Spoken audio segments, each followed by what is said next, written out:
Hello student, welcome to our YouTube channel.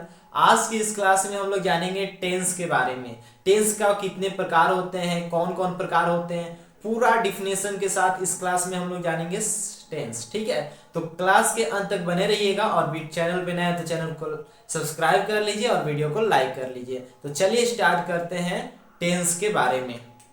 तो अभी जानेंगे कि टेंस के कितने प्रकार होते हैं। ठीक है, तो टेंस का मतलब होता है काल, और काल का अर्थ होता है समय। ठीक है, तो टेंस को तीन भागों में बांटा गया है। तीन भाग कैसे अभी समझाया जा रहा है। ठीक है, तो टेंस का मतलब समय, और समय तीन प्रकार के होते हैं। एक समय वो जो अभी चल रहा है, जिसे हम लोग कहते हैं वर्तमान काल यानी प्रेजेंट टेंस। ठीक है, जो समय अभी अभी वर्तमान समय में चल रहा है उसे हम लोग कहते हैं प्रेजेंट टेंस यानी वर्तमान काल। ठीक है, दूसरा समय वो है जो पीछे बीत गया है। ठीक है, जिसे कहते हैं भूतकाल यानी पास्ट टेंस। ठीक है, पास्ट टेंस का अर्थ होता है भूतकाल, जो समय अभी बीत गया है पहले। ठीक है, तीसरा प्रकार है फ्यूचर टेंस। फ्यूचर टेंस मतलब होता है भविष्यत काल, यानी जो समय अभी आने वाले समय में आने वाला है। ठीक है, तो टेंस के मुख्यतः तीन प्रकार होते हैं। आपका यहां दिया गया है प्रेजेंट टेंस,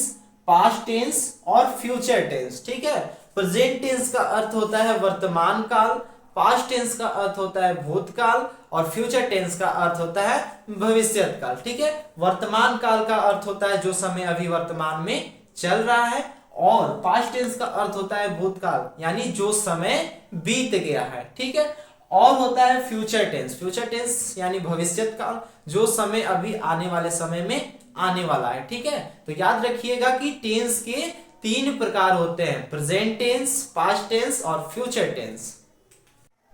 तो अभी हम लोग जानेंगे पूरा डिटेल में कि प्रेजेंट टेंस क्या होता है। तो प्रेजेंट टेंस यानी वर्तमान काल, और इसके भी चार प्रकार अलग अलग बट गए हैं। ठीक है, तो इसके भी चार प्रकार हैं, जिससे पहला हो गया प्रेजेंट इंडेफिनिट टेंस, दूसरा हो गया प्रेजेंट कंटिन्यूअस टेंस, तीसरा हो गया प्रेजेंट परफेक्ट टेंस और चौथा हो गया प्रेजेंट परफेक्ट कंटिन्यूअस टेंस। ठीक है, ये कहानी इस प्रकार है कि मान लीजिए कोई एक व्यक्ति रहता है, व्यक्ति का नाम है टेंस। ठीक है, उस टेंस नामक व्यक्ति का तीन पुत्र होते हैं, जैसे प्रेजेंट, पास्ट और फ्यूचर। यानी एक टेंस व्यक्ति के तीन पुत्र हो गए, प्रेजेंट, पास्ट और फ्यूचर, और ये तीनों पुत्र के चार चार और पुत्र हो गए, जिसका नाम हो गया present indefinite tense, present continuous tense, present perfect tense, present perfect continuous tense. ठीक है, तो ये प्रेजेंट टेंस के चार प्रकार हैं। वैसे ही करके पास्ट टेंस का भी चार प्रकार होता है, फ्यूचर टेंस का भी चार प्रकार होता है। ठीक है, तो अभी इसके बाद जानेंगे कि प्रेजेंट इंडेफिनिट टेंस क्या होता है, इसके पहचान क्या होते हैं। ठीक है, हाँ, तो अभी हम लोग जानेंगे कि प्रेजेंट इंडेफिनिट टेंस क्या होता है। तो प्रेजेंट इंडेफिनिट टेंस एक प्रेजेंट टेंस यानी वर्तमान काल का एक प्रकार है, जिसकी पहचान होती है, इसके बनाने के नियम होते हैं। तो प्रेजेंट इंडेफिनिट टेंस का पहचान क्या है, मान लीजिए हमारे सामने कोई वाक्य आ गया, तो कैसे पहचानिए कि किस टेंस में है। तो अभी हम लोग जानेंगे प्रेजेंट इंडेफिनिट टेंस का आखिर पहचान क्या होता है। तो इसका पहचान होता है कि जिस हिंदी वाक्य के क्रिया के अंत में, जिस हिंदी वाक्य के क्रिया के अंत में ता है, ती है, ते हैं इत्यादि सब रहता है, तो हम लोग समझते हैं कि वो टेंस जो है प्रेजेंट इंडेफिनिट टेंस में होता है। जैसे देखिए, पहचान है कि जिस हिंदी वाक्य के अंत में ता है, ती है, ते हैं। ठीक है, ये पहचान है। तो ये ता है, ती है, ते है समझ में नहीं आ रहा है, तो हम एक वाक्य बनाकर आपको बता देते हैं कि कैसा रहता है। जैसे मान लीजिए कि दे दिया कि मैं पढ़ता हूं, मैं पढ़ता हूं। ठीक है, ये मान लीजिए एक सेंटेंस हो गया। तो इसका ये क्रिया हो गया, जिसको वर्ब कहते हैं। तो इसके देखिए ता है और हूं दिया गया है। ठीक है, और इसका एग्जांपल हो जाएगा कि वे लोग दौड़ते हैं, दौड़ते हैं। तो देखिए लास्ट में क्या आया है, ते हैं आया है। तो हम लोग क्या कहेंगे कि ये जो भी वाक्य है वो किस टेंस में है, तो प्रेजेंट इंडेफिनिट टेंस में है। ये हम लोग पहचानने का नियम है कि जिस हिंदी वाक्य के क्रिया के अंत में ता है, ती है, ते है इत्यादि रहता है, तो उसको हम लोग समझते हैं कि वो है प्रेजेंट इंडेफिनिट टेंस। ठीक है, इसमें हेल्पिंग वर्ब क्या लगता है, तो अगर अफर्मेटिव सेंटेंस रहे तो इसमें कुछ भी हेल्पिंग वर्ब नहीं लगता है, लेकिन अगर वही सेंटेंस निगेटिव और इंट्रोगेटिव आ जाए तो इसमें दो हेल्पिंग वर्ब लगते हैं, दोनों का नाम है, एक है डू और दूसरा है डज। ठीक है, दो हेल्पिंग वर्ब लगते हैं, पहला है डू और दूसरा है डज। ठीक है, स्ट्रक्चर क्या है, तो अगर इसका अफर्मेटिव का स्ट्रक्चर निकालते हैं तो इसका हो जाता है सब्जेक्ट प्लस में वर्ब प्लस में यस या ईएस और प्लस में ऑब्जेक्ट। ठीक है, प्लस में ऑब्जेक्ट। लेकिन अगर निगेटिव का अगर हम लोग निकालते हैं स्ट्रक्चर तो उसमें लगता है सब्जेक्ट प्लस में डू या डज, ये दोनों में से कोई एक लगेगा, डू या डज, प्लस में नॉट प्लस में वर्ब प्लस में ऑब्जेक्ट। ठीक है, ये हो गया निगेटिव सेंटेंस का स्ट्रक्चर। ठीक है, उसके बाद आ जाएगा इंट्रोगेटिव का।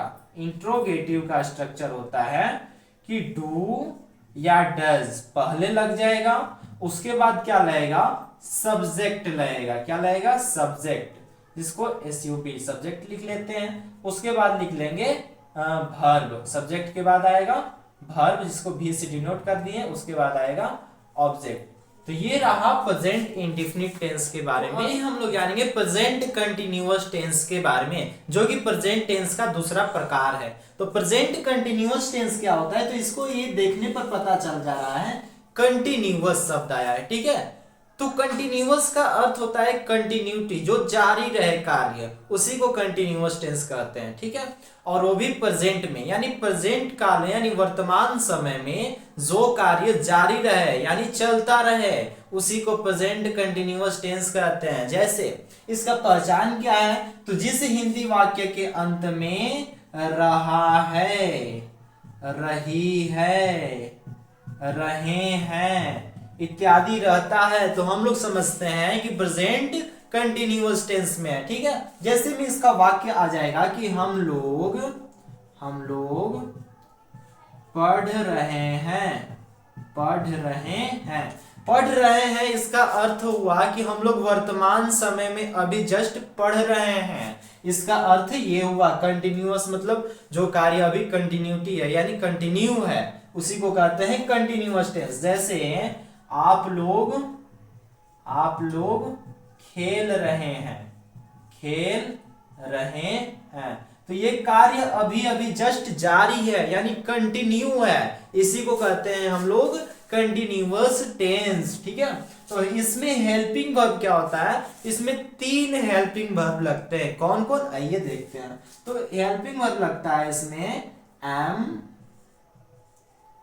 इज और आर, ये 3 हेल्पिंग वर्ब लगते हैं प्रेजेंट कंटिन्यूअस टेंस में, एम, इज और आर। ठीक है, इसका स्ट्रक्चर क्या होता है, तो इसके भी अलग अलग स्ट्रक्चर आते हैं। जैसे अफर्मेटिव का स्ट्रक्चर अलग हो जाएगा, निगेटिव का स्ट्रक्चर अलग हो जाएगा और इंट्रोगेटिव का स्ट्रक्चर अलग हो जाएगा। तो अभी देखते हैं अफर्मेटिव का स्ट्रक्चर क्या होता है। तो अफर्मेटिव का स्ट्रक्चर होता है कि सबसे पहले सब्जेक्ट लगाते हैं, उसके बाद एम, इज, आर, तीनों में से कोई एक लगेगा। ठीक है, सब्जेक्ट के अनुसार। उसके बाद लगेगा वर्ब, वर्ब में जुड़ेगा आईएनजी प्लस में ऑब्जेक्ट। ठीक है, उसके बाद जब निगेटिव का बनाते हैं तो निगेटिव में सबसे पहले सब्जेक्ट, उसके बाद एम, इज, आर, तीनों में से कोई एक सब्जेक्ट के अनुसार। ठीक है, उसके बाद लगेगा नॉट,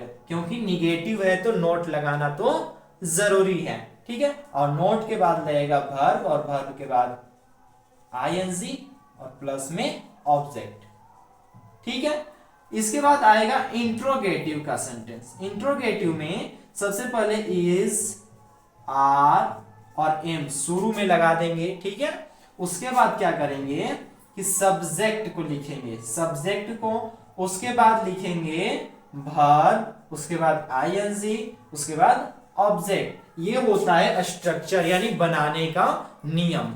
तो कंटिन्यूअस टेंस आप लोग को समझ में आ गया होगा, इसका पहचान हो गया, जिसके लास्ट में रहा है, रही है, रहे हैं। ठीक है, वीडियो के अंत तक बने रहिएगा, पूरा टेंस इसी क्लास में हम लोग जानेंगे। तो अभी हम लोग जानेंगे प्रेजेंट परफेक्ट टेंस के बारे में, जो कि प्रेजेंट टेंस का एक तीसरा प्रकार है। तो प्रेजेंट परफेक्ट टेंस यानी इसमें एक शब्द आया है परफेक्ट। परफेक्ट का अर्थ होता है फिनिश, कंप्लीट, यानी जो कार्य प्रेजेंट यानी वर्तमान समय में खत्म हुआ है, जस्ट अभी खत्म हुआ है, उसी को क्या कहेंगे? Present perfect tense. इसका पहचान क्या है कि जिस हिंदी वाक्य के अंत में क्या रहे? चुका है, चुकी है, चुके हैं, ये रहे, तो हम लोग समझेंगे कि वह कार्य, वह सेंटेंस प्रेजेंट परफेक्ट टेंस का सेंटेंस है। वाक्य अभी देख लेते हैं कि जैसे मैं खाना खा चुका हूं, यहां पर अंत में क्या आया है? चुका हूं। तो इसका अर्थ ये हुआ कि मैंने जस्ट अभी खाना खा लिया है, यानी खा चुका हूं। तो ये क्या किस टेंस में आ जाएगा?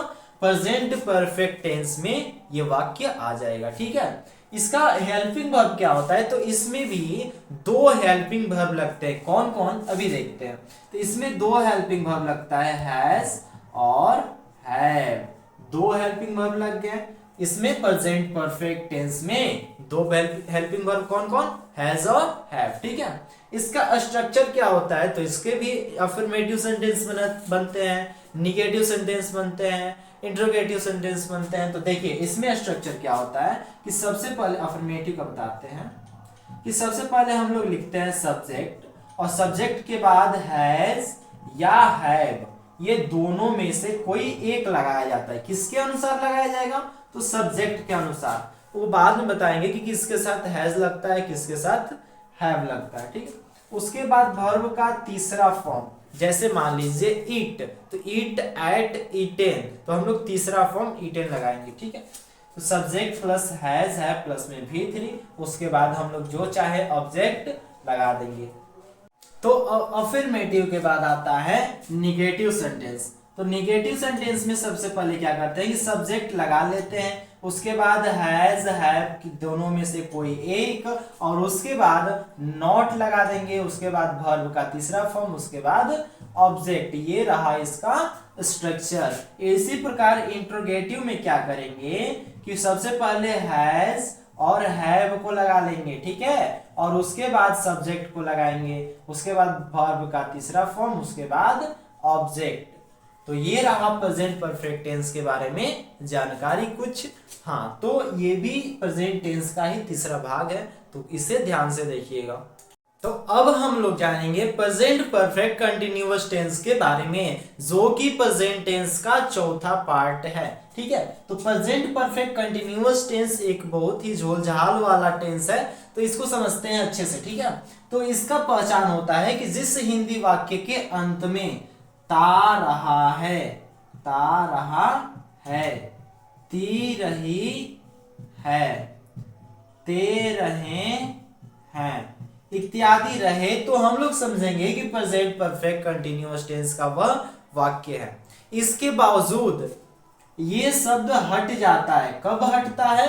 अगर उसमें कोई समय दे दे। समय कैसे? कि सुबह से, शाम से, सोमवार से, मंगलवार से, 2005 से, 2006 से, अगर ये समय दे दे इस प्रकार, तो अगर ये ता, ती, ते हट जाते हैं। अभी आपको एक एग्जांपल देकर समझाते हैं। जैसे कि अगर पहला एग्जांपल है कि मैं खाना खाता रहा हूं, तो इसमें देखिए ता रहा हूं आ गया है। लेकिन अगर अभी दूसरा एग्जांपल देते हैं कि मैं सुबह से खाना खा रहा हूं, तो इसमें देखिए ता लास्ट में नहीं आया है, तब पर भी ये प्रेजेंट परफेक्ट कंटिन्यूअस टेंस का वाक्य है। कैसे? क्योंकि इसमें समय दे दिया है। सुबह से, शाम से, कोई भी अगर समय दे दे तो वह वाक्य प्रेजेंट परफेक्ट कंटिन्यूअस टेंस का होता है, ठीक है। तो इसके बाद हम लोग जानेंगे इसमें हेल्पिंग वर्ब क्या लगता है। तो इसमें हेल्पिंग वर्ब दो लगते हैं, हैज बीन और हैव बीन, ठीक है। ये दो हेल्पिंग वर्ब इसमें लगते हैं। स्ट्रक्चर आपको बता दें कि स्ट्रक्चर इसमें होता है कि सब्जेक्ट प्लस में हैज हैव प्लस में बीन तो जरूरी है, ये दोनों में से तो कोई एक ही लगेगा, लेकिन बीन जरूरी है। उसके बाद वर्ब प्लस में आईएनजी, और इसके बाद इसमें अगर समय दिया है तो यहाँ पर सिंस या फोर लगता है, सिंस या फोर। उसके बाद लगेगा टाइम पीरियड यानी समय क्या है, ठीक है। समय से सुबह से शाम से, उसी को टाइम पीरियड समय अंतराल कहते हैं, ठीक है। तो ये रहा प्रेजेंट परफेक्ट टेंस और present perfect continuous tense. Present tense का पूरा जो सिलेबस होता है, कोर्स होता है प्रेजेंट टेंस का खत्म। तो अब हम लोग जानेंगे पास्ट टेंस के बारे में। तो पास्ट टेंस का अर्थ होता है भूतकाल, और इसके भी प्रेजेंट टेंस के जैसा 4 प्रकार होते हैं पास्ट टेंस के भी, ठीक है। तो इसके भी सेम उसी प्रकार होता है, कुछ याद करना नहीं है, लॉजिक समझना है, ठीक है। जैसे कि प्रेजेंट टेंस में क्या होता था कि present indefinite tense, present continuous tense, present perfect tense, present perfect continuous tense. तो उसी प्रकार से इसमें क्या करना है कि सबके आगे प्रेजेंट को हटाकर पास्ट लगा देना है। तो पास्ट इंडेफिनिट टेंस हो जाएगा, past continuous tense, past perfect tense, past perfect continuous tense. तो अब हम इस सभी के बारे में पूरा होल डिफिनेशन यानी जानकारी देखेंगे, किस क्या होता है, कैसे बनता है, किस प्रकार के सेंटेंस। तो चलिए देखते हैं पास्ट इंडेफिनिट टेंस के बारे में। तो पास्ट इंडेफिनिट टेंस क्या होता है, तो इसके पहचान क्या होते हैं कि जिस हिंदी वाक्य के क्रिया के अंत में या, ई, ये इत्यादि आता है, जैसे या, ई, ये। समझ में नहीं आ रहा है कुछ भी ना, चलिए एग्जांपल एक देकर बता रहे हैं, ठीक है। जैसे मैं पटना गया, तो देखिए यहां पे लास्ट में क्या आया है, या आया है। वह खाना खाई, इसके लास्ट में ई आया है। तो जब ऐसे सब सेंटेंस आते हैं तो हम लोग समझते हैं कि वह सेंटेंस पास्ट इंडेफिनिट टेंस में होता है, ठीक है। तो इसमें हेल्पिंग वर्ब क्या होता है, तो आइए हेल्पिंग वर्ब देखते हैं। तो इसमें केवल एक हेल्पिंग वर्ब होता है, उसका नाम है डिड। क्या नाम है, डिड। इसमें हेल्पिंग वर्ब होता है। स्ट्रक्चर क्या आता है, तो स्ट्रक्चर आपको केवल अफर्मेटिव का बता देते हैं कि इसमें स्ट्रक्चर होता है सब्जेक्ट प्लस में वर्ब का दूसरा फॉर्म, उसके बाद जो भी ऑब्जेक्ट रहेगा वो ऑब्जेक्ट लगा देंगे, तो ये बन जाएगा हमारा पास्ट इंडेफिनिट टेंस, ठीक है। डिड कब लगता है, तो जब निगेटिव सेंटेंस आता है तब लगता है डिड। तो वहां पे सब्जेक्ट प्लस में डिड प्लस में नॉट प्लस में वर्ब का पहला फॉर्म लगता है, ठीक है। जब डिड लग जाएगा तो ये वर्ब का दूसरा नहीं बल्कि पहला फॉर्म लगेगा, उसके बाद ऑब्जेक्ट जो भी लगाना रहेगा लगा देंगे। ये रहा प्रेजेंट पास्ट इंडेफिनिट टेंस की जानकारी। तो चलिए स्टूडेंट अब देखेंगे पास्ट कंटिन्यूअस टेंस के बारे में। तो पास्ट कंटिन्यूअस टेंस होता क्या है कि पास्ट कंटिन्यूअस यानी जो कार्य, जो सेंटेंस पास्ट यानी भूत पहले समय बीत गया है और कंटिन्यू रहा हो, उसी को हम लोग कहते हैं पास्ट कंटिन्यूअस टेंस, ठीक है। तो पास्ट कंटिन्यूअस टेंस का पहचान क्या होता है, तो जिस हिंदी वाक्य के अंत में रहा था, रही थी, रहे थे, जिस हिंदी वाक्य के अंत में रहा था, रही थी, रहे थे, रहता है, तो उसको हम क्या समझते हैं, पास्ट कंटिन्यूअस टेंस। एग्जाम्पल से अभी देख लेते हैं, ठीक है। जैसे मैं सीता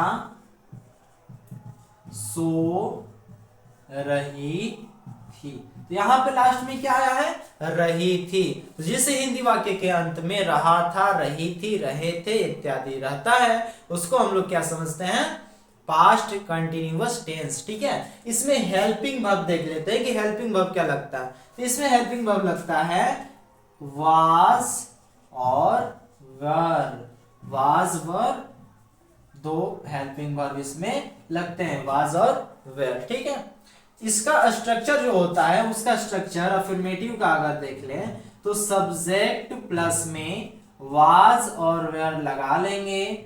उसके बाद हम लोग क्या करेंगे कि वर्ब और वर्ब में आईएनजी प्लस में ऑब्जेक्ट, जो भी ऑब्जेक्ट रहेगा लगा लेंगे। आपको ध्यान में रखना है कि जहां कंटिन्यूस शब्द आए वहां पर वर्ब में आईएनजी लगेगा। ठीक है, चाहे वो प्रेजेंट टेंस का है, पास्ट टेंस का है, चाहे फ्यूचर टेंस का है, हम लोग वर्ब में आईएनजी लगाएंगे। ठीक है, तो अभी हम लोग जानेंगे पास्ट परफेक्ट टेंस के बारे में। पास्ट परफेक्ट टेंस का अर्थ होता है कि जो कार्य मतलब भूतकाल में हो और उस समय भी पहले बीत गया हो, उसी को हम लोग कहते हैं पास्ट परफेक्ट टेंस। ठीक है, पास्ट परफेक्ट टेंस का पहचान कुछ भी सिंपल सा पहचान होता है कि जिस हिंदी वाक्य के अंत में चुका था,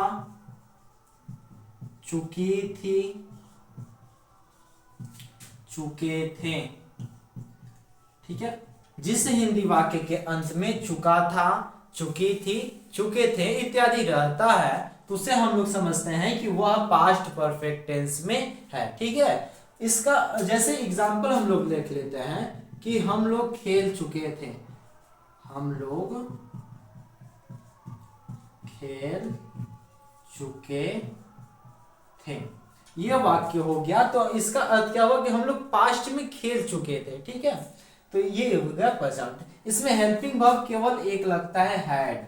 ठीक है, केवल एक हेल्पिंग वर्ब लगता है, हैड। याद रखिएगा पास्ट परफेक्ट टेंस में इसका स्ट्रक्चर होता है कि सब्जेक्ट प्लस में हैड प्लस में वर्ब का तीसरा फॉर्म प्लस में ऑब्जेक्ट। ठीक है, याद रखिएगा, इसको नोट्स कर लीजिएगा, ये भी याद रखिएगा और ये पहचान याद रखिएगा।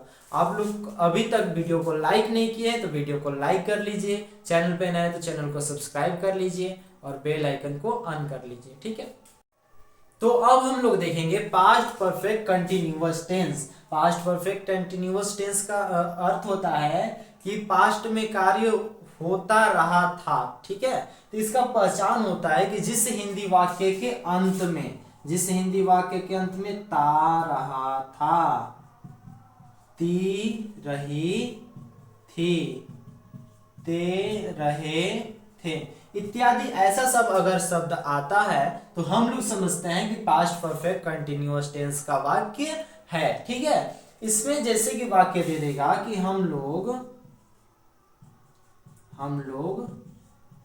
खेलते रहे थे, हम लोग खेलते रहे थे, इस प्रकार का वाक्य इसमें आता है। ठीक है, हेल्पिंग वर्ब कुछ ज्यादा नहीं, केवल हैड बीन लगता है। ठीक है, हैड बीन। स्ट्रक्चर इसका भी कुछ काफी नहीं, केवल इसमें सब्जेक्ट प्लस में हैड बीन प्लस में वर्ब प्लस में आईएनजी प्लस में सिंस या फॉर लगता है। सिंस फॉर कब लगेगा कि जब ये ता ती ते हट जाएगा और वहां पर दे देगा समय। जैसे कि present tense, present perfect continuous tense में क्या होता था कि दे देगा सुबह से शाम से, सेम उसी प्रकार पास्ट परफेक्ट कंटिन्यूअस टेंस में भी होता है। इसमें भी समय दे दिया जाता है कि सुबह से, शाम से, दोपहर से, इस प्रकार का समय दे दिया जाता है। तो ये हो गया पास्ट परफेक्ट कंटिन्यूअस टेंस। इसका सिंस या फॉर लगा लेंगे कोई एक, उसके बाद टाइम पीरियड लगा लेंगे, समय अंतराल। ठीक है, ये रहा पास्ट परफेक्ट कंटिन्यूअस टेंस के बारे में। ये चौथा पार्ट था, इसी पार्ट से हम लोग का पास्ट टेंस खत्म हो गया। पास्ट टेंस के बाद क्या आएगा, फ्यूचर टेंस, तो उसके बारे में भी हम लोग अभी जानेंगे। तो अब जानेंगे हम लोग फ्यूचर टेंस के बारे में। फ्यूचर टेंस का मतलब होता है भविष्यत काल। भविष्यत काल का अर्थ होता है कि जो समय अभी वर्तमान भविष्य में आने वाला है। तो इसके भी सभी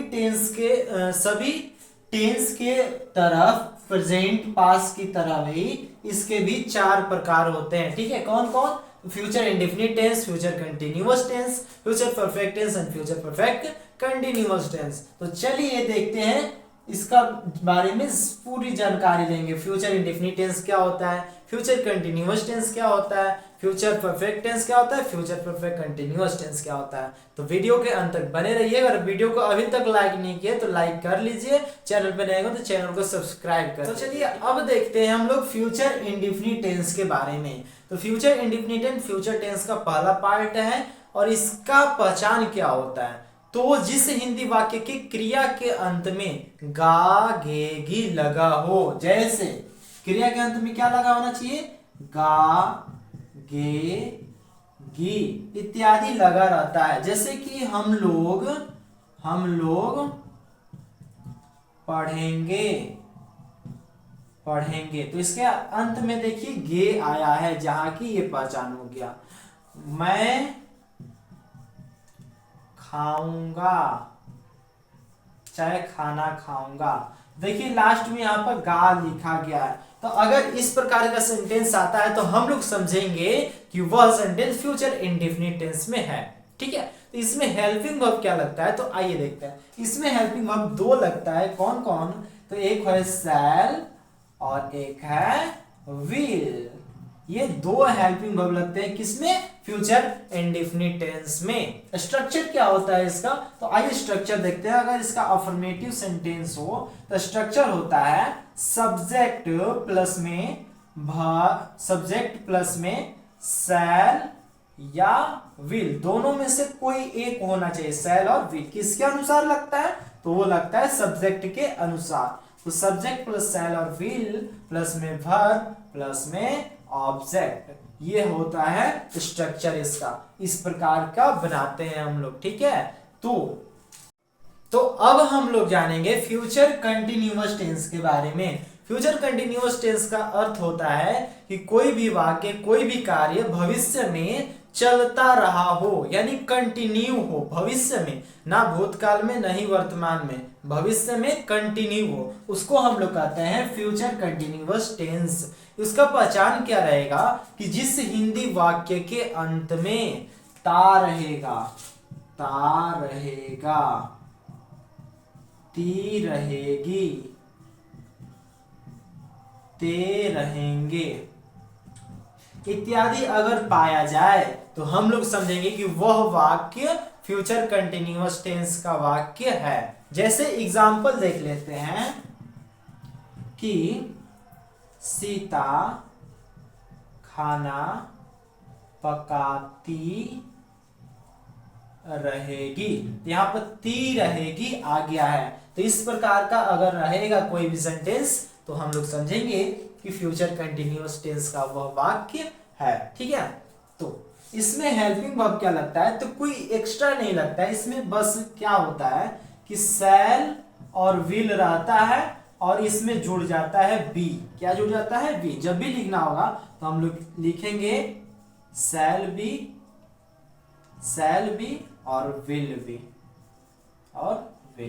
ये दोनों में से कोई एक लिख लेते हैं। ठीक है, स्ट्रक्चर इसका क्या होता है, तो इसमें सब्जेक्ट लिख लेते हैं, फिर शैल या तो विल, दोनों में से कोई एक, उसके बाद बी जोड़ लेते हैं, उसके बाद वर्ब। और आप लोग को बताया है कि जब भी कंटिन्यूअस टेंस आ जाए तो वर्ब में आईएनजी जुड़ जाता है, उसके बाद हम लोग ऑब्जेक्ट बना देंगे। ठीक है, ये रहा फ्यूचर कंटिन्यूअस टेंस। ठीक है, कैसा लगा ये फ्यूचर कंटिन्यूअस, कमेंट सेक्शन में जरूर बताइएगा। ठीक है, तो आइए जानते हैं हम लोग फ्यूचर परफेक्ट टेंस के बारे में। तो फ्यूचर परफेक्ट टेंस क्या होगा कि कोई भी कार्य, कोई भी सेंटेंस फ्यूचर में खत्म हो चुका होगा, फिनिश हो चुका होगा, उसी को हम लोग कहते हैं फ्यूचर परफेक्ट टेंस। परफेक्ट का अर्थ ही होता है कंप्लीट, फिनिश। ठीक है, तो जो कार्य फ्यूचर में कंप्लीट हो चुका हो उसी को फ्यूचर परफेक्ट टेंस कहते हैं। ठीक है, इसका पहचान क्या होगा कि जिस हिंदी वाक्य के अंत में क्या रहे, चुकेगा, चुकेगी, चुकेंगे, इस प्रकार का अंत में अंत होता है इस शब्द से। जैसे एग्जाम्पल देकर आप लोग को बताते हैं, जैसे कि वे लोग खाना खा चुकेंगे।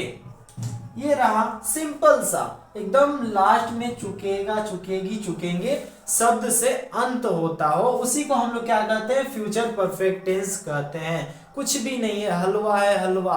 आशा करता हूँ कि आप लोग को समझ में आता होगा। ठीक है, हेल्पिंग वर्ब क्या लगेगा, तो इसमें भी कुछ भी एक्स्ट्रा नहीं, शैल, विल, और इसमें जुड़ जाएगा हैव।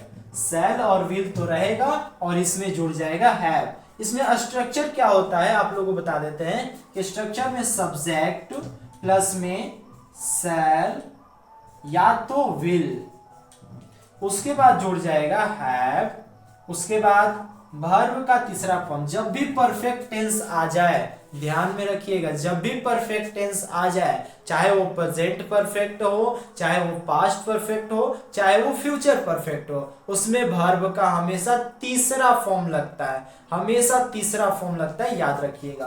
तो वर्ब का तीसरा फॉर्म, उसके बाद ऑब्जेक्ट। ठीक है, इसके बाद आता है हम लोग का फ्यूचर परफेक्ट कंटिन्यूअस टेंस। तो उसके बाद बारे में ज्यादा जानकारी नहीं रखनी होती है, तो उसके बारे में ज्यादा टेंशन नहीं लीजिए। अभी तक जितना पढ़ाए होंगे आशा करते हैं समझ में आ गया होगा। बहुत बहुत धन्यवाद आप लोग को वीडियो को अंत तक जुड़े रहने के लिए। कैसा लगा कमेंट सेक्शन में जरूर बताइएगा। वीडियो को लाइक नहीं किया होंगे तो लाइक कर लीजिए, चैनल पे नए होंगे तो चैनल को सब्सक्राइब कर लीजिए। मिलेंगे ऐसे ही इंपॉर्टेंट वीडियो के साथ नेक्स्ट क्लास में, तब तक के लिए धन्यवाद। जय हिंद।